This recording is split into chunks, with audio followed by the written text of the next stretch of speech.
আজকের এই প্রচন্ড তাপদাহ যে জনজীবনকে বিপর্যস্ত করে ফেলেছে, তার জন্য বিএনপির ভারপ্রাপ্ত চেয়ারম্যান দেশনায়ক তারেক রহমানের নির্দেশে আজকে যে কর্মসূচি আমরা গ্রহণ করেছি, ঢাকা শহরে সপ্তাহব্যাপী সাধারণ খেটে খাওয়া মানুষের মাঝে পানি এবং স্যালাইন বিতরণের যে কর্মসূচির আজকে উদ্বোধনী অনুষ্ঠান, এই উদ্বোধনী অনুষ্ঠানের সংগ্রামী প্রধান অতিথি বিএনপির সিনিয়র যুগ্ম মহাসচিব জনাব রুহুল কবির রিজভী, উপস্থিত আছেন বিএনপির সাংগঠনিক সম্পাদক অ্যাডভোকেট আব্দুল সালাম আজাদ, উপস্থিত আছেন স্বেচ্ছাসেবক বিষয়ক সম্পাদক মীর শরাফত আলী সপু, উপস্থিত আছেন ঢাকা মহানগর উত্তরের সংগ্রামী সদস্য সচিব বিএনপির ক্রীড়া বিষয়ক সম্পাদক সাবেক জাতীয় ফুটবলের ক্যাপ্টেন জনাব আমিনুল হক, উপস্থিত আছেন আমাদের ঢাকা মহানগর দক্ষিণ থেকে যিনি মেয়র নির্বাচন করে জনতার মেয়র উপাধি পেয়েছেন ঢাকা মহানগর বিএনপির সিনিয়র সদস্য ইশরাক হোসেন, আমাদের এখানে বিএনপির অর্থনীতি বিষয়ক সম্পাদক সহ অর্থনীতি বিষয়ক সম্পাদক মাহমুদুর রহমান সুমন সহ অন্যান্য নেতৃবৃন্দ, সমবেত ভাই ও বোনেরা, আসসালামু আলাইকুম। আজকে বক্তব্যের খুব একটা বিষয় কিছু নাই। সারা দেশ আগুনে পুড়ছে, মানুষ না খেয়ে অবস্থায় আছে, এক বেলা খায় আরেক বেলা খাইতে পায় না, কিন্তু প্রধানমন্ত্রী বলে কোনো অসুবিধা নাই, বলে কোনো অসুবিধা নাই, বলে গরমও নাই, চালের অভাবও নাই, জিনিসপত্রের দামও বাড়ে নাই, খুব ভালো আছে মানুষ। তবে শোনেন, কারণটা হল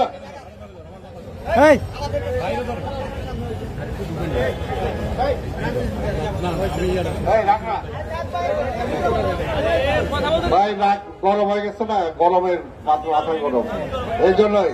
তাই আজকে কোনোটাই তাদের গায়ে লাগে না, কারণ সারাক্ষণ এসির মধ্যে থাকে, আর সামনে পিছনে যে বাহিনী থাকে জনগণকে তো দেখেই না, জনগণকে দেখে, কোন রিক্সাওয়ালারা দেখে, কোন কৃষক শ্রমিককে দেখে না। যখনই তাকায় তখনই দেখে জেনারেল, যখনই তাকায় তখনই দেখে পুলিশের আইজি, যখনই তাকায় তখনই দেখে মোটা তাজা আওয়ামী লীগের ওই মুজিব কোট পড়ার নেতারা।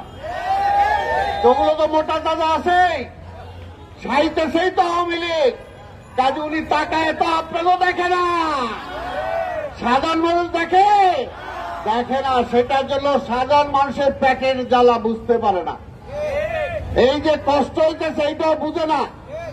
আজকে যেটা আমাদের ইঞ্জিনিয়ার ইশরাক বলছেন যে আজকে পরিবেশের উপরে যেভাবে আজকে এই সরকার হাত দিয়েছে, আজকে দেখেন নদীগুলো সব দখল হয়ে গেছে, নদীগুলো ভরাট হয়ে গেছে, আর ওইখানে ব্রিজের নামে যে জায়গায় 1 টাকা খরচ হবে খরচ করতেছে 100 টাকা, 1 টাকা খরচ হয় 99 টাকা মুজিব কোটের পকেটে। এই হল আজকে অবস্থা। উন্নয়নের নামে, মেগা উন্নয়নের নামে আজকে মেগা চুরি দেখছেন নাই যে ব্যাংকগুলো সব খায় ফেলাইছে, আর সামনে যা দেখে তাই খায়, আর ওই যে পিস্তি তাদের রাস্তার মধ্যে এটাও খায়, খাইতে খাইতে অবস্থা, রাস্তা নাই, গাছ নাই, আজকে গাছ নাই, গাছ খায় ফেলাইছে, সব খায় ফেলাইছে। আর বিএনপির নেতারা খালি প্রতিবাদ করতে গেলে জেলে ঢুকাও, অনেক জেলে ঢুকাও। এই যে আপনারা শুনছেন আমাদের বলছে, আমাদের সপু বলছে লালবাগ, বৃহত্তর লালবাগে সেখানে নেওয়াদের সাথে আরো অনেকে আজকে গ্রেপ্তার হয়েছে। সেখানে আমাদের লালবাগ থানার একজন সিনিয়র নেতা সোহেল, আন্দোলনের নেতা, ডায়াবেটিস এমন অবস্থা হয়েছে, তার স্ট্রোকের যে অবস্থা হচ্ছে, চোখ দুটো আজকে কানা জয় হয়ে যাওয়ার মতো অবস্থা, চোখে দেখে না, কিন্তু তারপরেও এই ঢাকা জেল থেকে তাকে সেই পাঠানো হয়েছে, কাশেমপুর পাঠানো হয়েছে। তার এখন পর্যন্ত চিকিৎসা হচ্ছে না।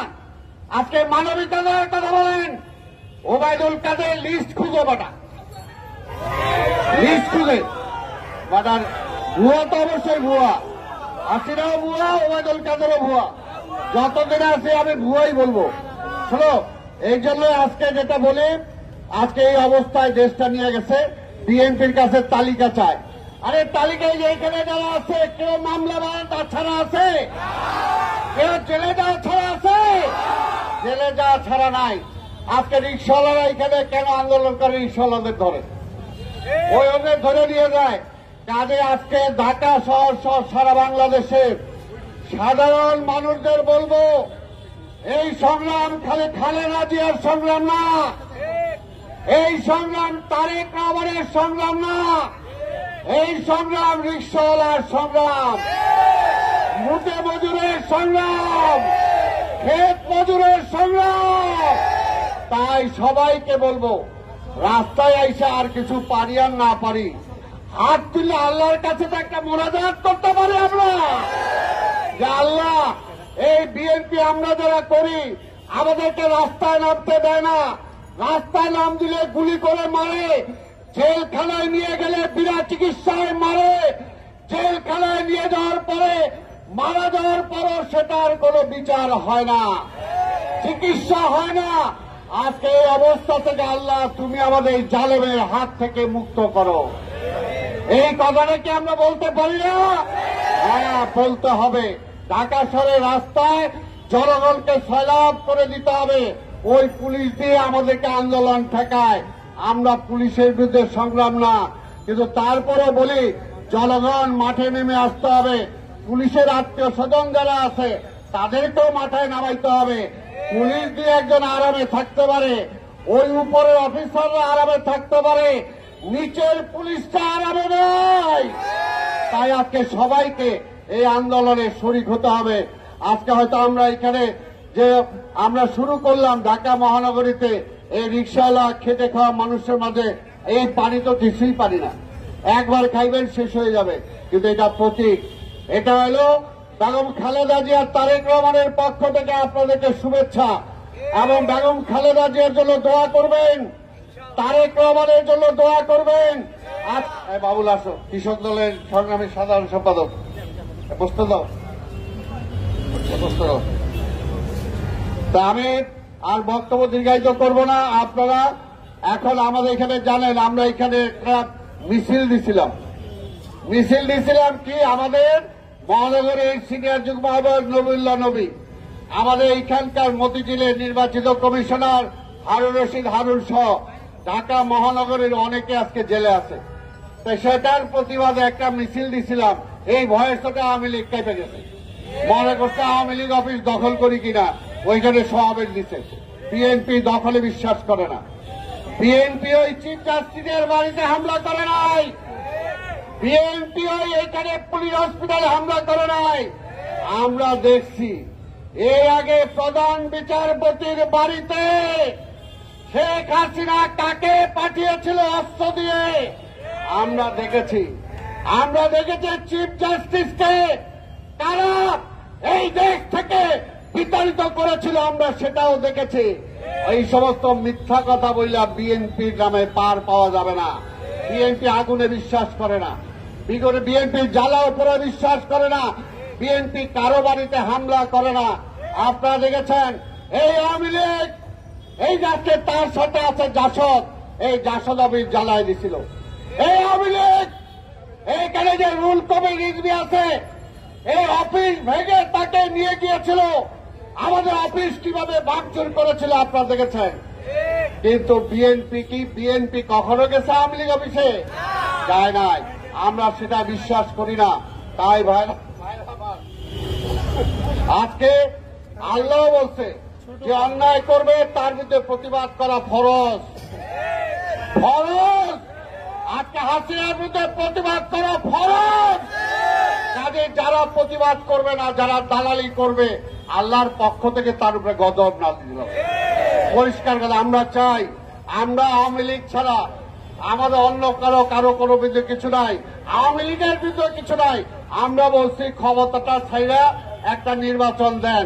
আপনিও পাবলিক হন, আমরাও পাবলিক, তারপর দেখা যায় পাবলিক তারে ভোট দেয় না। উনি প্রধানমন্ত্রী থাকবেন আর বলে নির্বাচনে আসো। আমাদের কি বুঝতে পারছে? তাই ভাইয়ের আমার, আজকে আপনাদের সবাইকে আমি ধন্যবাদ জানাই।